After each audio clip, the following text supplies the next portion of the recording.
7월 1일부터 새로운 사회적 거리두기 체계가 적용된다고 발표했죠. 기존 5단계를 4단계로 줄이고 원래는 5명 이상 사적 모임이 금지였는데 그것도 완화됩니다. 간략하게 말씀드리면 수도권의 경우 7월 14일까지는 6명, 15일부터는 8명까지 모일 수 있고 식당이나 카페, 술집 등의 영업시간도 밤 12시까지 연장됩니다. 다음 달부터는 우리의 일상이 서서히 달라질 것 같은데요. 10분 의학이 더 자세히 정리해볼게요. 이 개편의 목표는 자율과 책임을 기반으로 지속가능한 거리두기 체계를 구축하기 위해서라고 합니다. 그래서 다중이용시설의 운영 제한과 집합금지를 최소화하고 개인활동에 대한 관리 강화에 좀 더 중점을 두기로 했다고 합니다. 언제부터 시작인가요? 새로운 사회적 거리두기 체계는 7월 1일 0시부터 바로 시행됩니다. 근데 수도권은 1일부터 14일까지 2주간 6명까지 사적 모임을 허용하는 이행기간이 있어요. 이걸 거친 뒤에 개편안을 시행하는 게 어떻겠냐라는 말이 나왔습니다. 수도권 이행기간 적용할지 말지 지역별 거리두기 단계들은 유행 상황 등을 평가해서 6월 말에 다시 발표할 겁니다. 4단계는 어떻게 나뉘나요? 기존 5단계에서 낮아진 4단계는 억제 1단계, 지역유행, 인원제한 2단계, 권역유행 모임금지 3단계, 대유행, 외출금지 4단계로 나뉘어요. 단계 조정 기준은 인구 10만 명당 주간 하루 평균 국내 발생 확진자 수가 1명 이상이면 2단계, 2명 이상이면 3단계, 4명 이상이면 4단계입니다. 전국 기준으로 하면 약 500명 이상이라면 2단계, 1000명 이상이면 3단계, 2000명 이상이면 4단계가 되겠네요. 지자체가 단계 기준을 충족하는 경우 1에서 3단계까지는 지역별로 조정이 가능하도록 해서 지역의 자율과 책임을 강화하기로 했어요. 모임 인원 제한은 몇 명까지 되나요? 사적 모임이라고 할 수 있는 모임은 직장 회식, 점심도 포함입니다. 돌잔치, 회갑, 칠순잔치 등을 포함한 친목 형성 목적의 모든 모임입니다. 그리고 행사도 포함입니다. 1단계에서는 모임 제한이 없습니다. 2단계는 8명까지 가능합니다.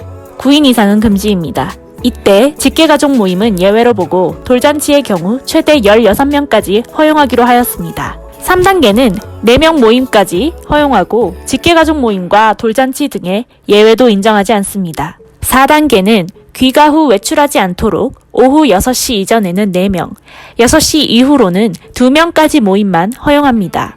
당연히 3인 이상은 금지입니다.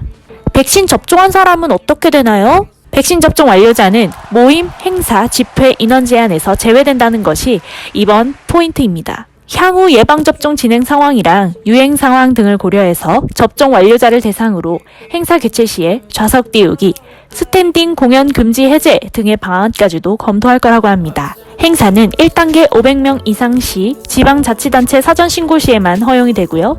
2단계 100명 이상 금지, 3단계 50명 이상 금지, 4단계는 개최 금지로 밀집 정도를 조정합니다.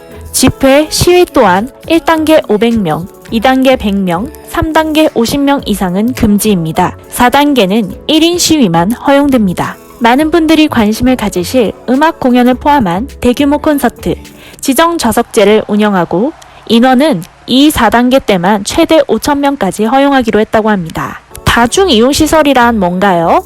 다중이용시설은 3개 그룹으로 재분류했는데요. 위험이 높은 순서입니다. 위험도가 높은 1그룹은 유흥시설, 홀덤펍, 콜라텍, 무도장 등이 해당됩니다. 그룹 2는 노래 연습장, 식당, 카페, 목욕장, 방문 판매 등을 위한 직접 판매 홍보관, 고강도, 유산소 실내 체육시설, 헬스장 같은 것들이 있습니다. 3그룹은 일반적인 사람들이 가장 많은 영화관, 공연장, 학원, 결혼식, 장례식장, 미용, PC방, 오락실, 멀티방, 독서실, 스터디 카페, 놀이공원, 워터파크, 300제곱미터 이상, 상점, 마트, 백화점, 카지노, 그 외 실내 체육시설 등이 해당됩니다. 다중이용시설은 제한이 있나요? 1단계에선 최소 1m 거리두기 유지하되 운영시간은 제한하지 않는다고 해요. 이 4단계는 8제곱미터당 1명을 기본으로 외부의 입장 가능 인원을 명시해야 한다고 합니다. 2단계에서는 유흥시설, 홀덤펍, 홀덤게임장, 콜라텍, 무도장, 노래연습장, 식당, 카페에 24시 운영시간 제한을 적용하게 됩니다. 3단계에서는 유흥시설, 홀덤펍, 홀덤게임장, 콜라텍, 무도장, 노래연습장, 식당, 카페, 목욕장, 수영장, 직접 판매 홍보관의 운영시간을 22시로 제한한다고 합니다. 4단계는 대유행 단계로 최대한 집에 머물며 외출을 금지하고 유행 차단을 위해 다중이용시설 1에서 3그룹 모두에 대해 22시 운영시간 제한을 적용합니다. 집합금지는 4단계에서 방역 위험도가 높은 1그룹 시설 중 클럽, 나이트, 헌팅포차, 감성주점에만 적용이 됩니다. 다중이용시설에도 접종자는 제외되나요? 네, 예방접종 인센티브 발표에 따라 1차 이상 접종자는 시외 다중이용시설 인원 제한에서 제외하고 접종 완료자는 실내 다중이용시설 인원 제한에서 제외합니다. 이렇게 풀어주는 대신에 기본 방역수칙 확대, 취약시설, 방역관리를 강화한다고 합니다. 코로나19가 종식될 때까지 모든 단계에서 지켜야 하는 기본 방역수칙을 의무화한다고 하네요.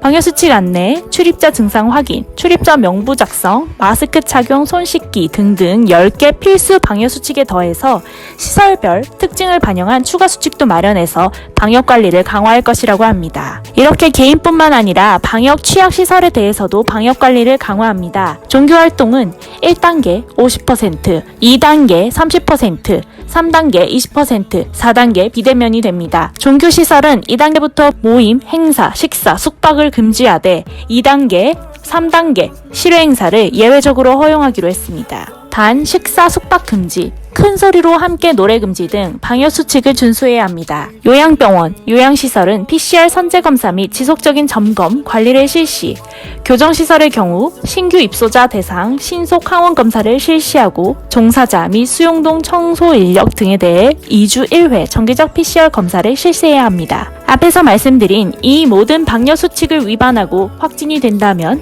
생활지원금 지원에서 배제하는 것은 물론 수칙 위반으로 집단 감염이 발생할 경우 위반자에 대해 구상권을 적극 행사하도록 권고하였습니다. 과태료 부과와 별개로 방역수칙 위반 업소는 한 번만 적발돼도 2주간 집합금지 명령을 하는 원 스트라이크 아웃제를 적용하고 집단 감염이 발생한 업소는 손실보상금, 재난지원금 등에서 제외됩니다. 5인 이상 집합금지도 없어지고 식당과 카페, 헬스장 등도 밤 12시까지 영업이 가능하게 되면서 한층 숨통이 트이게 되었죠.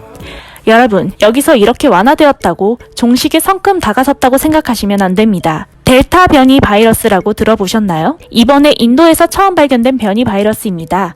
앞으로 확진자들은 델타 변이의 감염이 쉬워지게 될 것이라는 전망이 나오고 있어요. 국내 의료계에서는 백신 접종의 속도를 내는 한편 한국 내 전파를 막기 위해서 검역을 강화해야 된다는 입장이 더 많아요. 의료계에서는 감염과 치명률이 기존 코로나19보다 높은 것이 델타 변이인데 델타 변이 바이러스가 퍼질 경우 국내에서 또 다른 악재로 작용할 것이라고 밝혔습니다. 더불어 정부가 하반기 백신 접종에 보다 더 속도를 내야 하고 접종 이후에도 추가 감염에 대비한 부스터샷을 검토해야 한다고도 말했습니다. 여기서 부스터샷은 면역 효과의 연장, 강화를 위해서 추가 접종을 하는 것입니다. 왜 이렇게 델타 변이가 이슈가 될까요? 그만큼 델타 변이 바이러스는 강한 우세종이 될 것이란 분석이 많기 때문입니다. 세계보건기구 WHO에서 이미 델타 변이 바이러스가 퍼져나간 국가가 80여 개가 넘는다고 말하기도 했죠. 미국에서도 얼마 전 델타 변이 규정을 관심에서 우려 변이로 높인 바가 있습니다. 델타 변이는 기존 코로나뿐만 아니라 영국 변이보다도 전파력이 60%나 높은 것으로 알려졌는데요. WHO 수석 과학자가 델타 변이는 전파력이 두드러지게 높아서 세계적으로 지배종이 되는 과정에 있고 이미 진행되었다라고 말했습니다. 우리나라 델타 변이 감염자가 있나요? 우리나라에서는 지난 12일까지 파악된 주요 4개 변이 바이러스 감염자가 총 1964명으로 영국발 알파 변이 1663명, 감염자 다음으로 델타 변이 감염자가 155명으로 두 번째로 많습니다. 델타 변이가 왜 위험 요소가 되나요? 기존 코로나19 항체를 회피하는 능력 때문입니다. 변이가 감염 혹은 백신 접종을 통해 형성된 항체를 피해갑니다. 돌연 변이가 생길 경우 우리 몸의 항체가 이 바이러스를 기존과 다른 것으로 인식할 수 있습니다. 그러면 이미 백신을 맞아서 싸워야 하는 바이러스라고 인식을 시켜놓아도 식별을 못해서 어려워지는 것이죠. 즉 델타 변이가 항체 공격을 피해서 감염을 높일 수 있습니다. 그럼 백신은 효과가 없는 건가요? 코로나19 백신을 접종하면 델타 변이의 효과를 보이기는 합니다. 화이자, 모더나와 같은 백신 접종을 완료하면 델타 변이에 약 88% 효과를 보이고 얀센과 아스트라제네카도 60% 효과 정도가 있는 것으로 밝혀졌습니다. 하지만 안심할 수 없죠. 정부는 사회적 거리두기 체계를 개편하여 좀 완화하기로 발표를 했지만 현재 백신 2차 접종까지 다 한 사람이 전 국민 6에서 7%에 불과합니다. 언제든 델타 변이 바이러스 위험에 노출될 수 있다는 거죠. 그렇기 때문에 국내 의료계도 백신 접종의 속도를 내고 검역을 더 강화하는 것이 델타 변이로 인한 재확산을 막을 수 있는 방법이라고 말하고 있는 것입니다. 바이러스 특성상 퍼지면서 복제를 통해 변이가 이루어질 확률이 당연히 높아질 수밖에 없긴 합니다. 그러니 빠른 백신 접종을 통해 유행을 막는 것이 최선이겠지요. 더불어 방역 완화 조처에 신중해야 하는 것이고요. 정부에서 알아서 잘 대처할 것이라고 믿을 수밖에 없겠습니다. 물론 언제까지 이렇게 살 수 없는 노릇이지만 백신 접종 속도가 늦는 것에 비해 거리두기 완화 등 조치가 너무 빠르게 이루어진 것이 아닌가 싶기도 합니다. 어쨌든 이번 목표가 자율과 책임을 기반하는 것이므로 우리 모두 각자의 방역에 철저합시다. 오늘 이렇게 새로운 거리두기 개편안과 델타 변이 바이러스에 대해서 알아보았습니다. 앞으로 더 많은 유익한 정보로 찾아뵙겠습니다. 자주 들러주세요.